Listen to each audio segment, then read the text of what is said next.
It's hard to miss the ominous tone of the last words of today's gospel. Having been warned in a dream, they departed for their country via another way. That's the first of two travel advisories, because in the very next verse, again by means of a dream, Joseph is told to flee with his family to Egypt.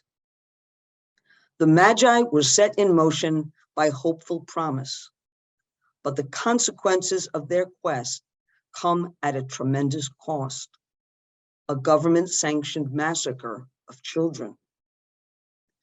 Among the many artistic images of the Magi, the one that captures best, for me, the tensions and risks at stake in the second chapter of Matthew's Gospel, is a COVID-era wooden carving of Los Tres Reyes Magos by the Puerto Rican artisan Hector Horta. Mounted on horseback with gifts in hand, the Magi wear medical masks covering their noses and mouths. With this simple detail, a sign of our own times, the artist communicates a responsibility to protect the vulnerable, a vulnerability that is assumed in the incarnation of the Word. Whether the Magi were scholars, sovereigns, or interpreters of the heavens, they address, through their gifts of gold, frankincense, and myrrh, the fragility of human life with its economic insecurities and health challenges. The more exotic gifts, frankincense and myrrh, are valued to this day for their therapeutic properties. We know next to nothing about the Magi from the Gospel, and much of what we pass on, including their names and number, comes from some early apocryphal texts, fanciful medieval legends, and cultural adaptations that have attempted to fill in the gaps across the centuries.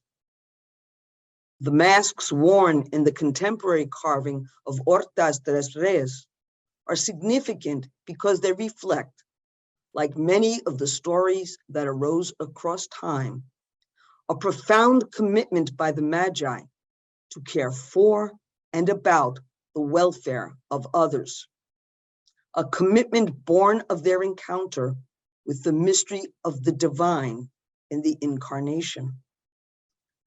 Perhaps the gospel never commits to the number of Magi because we are all invited to count ourselves among their company. The infancy narrative in the Gospel of Matthew reminds us of the fragility of life encountered on the journey, the vulnerability of an infant and their postpartum mother, the vulnerability of refugees at the mercy of strangers, the vulnerability of children threatened by violence.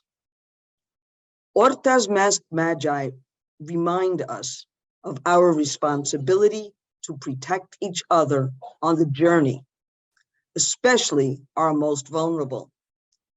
This obligation arises from the epiphany of the divine image in ourselves and through our encounters with the incarnate Word in each other.